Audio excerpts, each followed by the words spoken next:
ಇದು ಒಂದು ರಿವೆಂಜ್ ಕೊಲೆ ಅಂತ ಹೇಳಿದ್ರೆ ಯಾವುದೋ ಒಂದು ಕೊಲೆ ಇದೇ ರೀತಿ ನಡೆದಿದೆ, ಆ ಕೊಲೆಗೆ ಇದು ರಿವೆಂಜ್ ಅನ್ನುವಂಥದ್ದು ತೋರಿಸುತ್ತೆ. ಆಗ ನಂಬರ್ ಪ್ಲೇಟ್ ನೋಡಿದ್ರೆ ಆ ಇನೋವಾ ಮೇಲೆ ನಂಬರ್ ಪ್ಲೇಟೇ ಇರುವುದಿಲ್ಲ. ಅದೇ ಸಮಯಕ್ಕೆ ಒಂದು ಇನೋವಾ ಗಾಡಿ ಬಂದು ಗುದ್ದುತ್ತೆ. ಗುದ್ದಿದ ಕೂಡ ಅದು ಎಷ್ಟು ಸ್ಪೀಡಲ್ಲಿ ಗುದ್ದುತ್ತೆ ಅಂತ ಹೇಳಿದ್ರೆ ಸ್ಕೂಟಿ ಹಾರಿ ಒಂದು ಕಡೆ ಬೀಳುತ್ತೆ, ಅವರನ್ನ ತಳ್ಕೊಂಡೇ ಹೋಗುತ್ತಾ ಇನೋವಾ.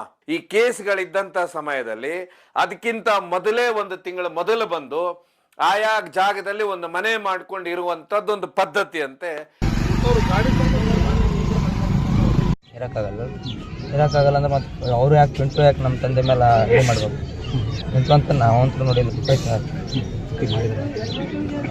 ಅವರು ಫಸ್ಟಿಗೆ ಕಡು ಬಡವರು, ನಮ್ಮ ಚಿಕ್ಕಪ್ಪನ ಹಿಡ್ಕೊಂಡು ನಮ್ಮ ಅಪ್ಪನ ಹಿಡ್ಕೊಂಡೆ ನಮ್ಮ ಅಪ್ಪನ ಹೆಸರು ಹೇಳಿ ಮಾಡಿ ಎಲ್ಲ ಅವರು ಅನುಕೂಲ ಆಗ್ಯಾರ ಅಂತ ಗೊತ್ತು.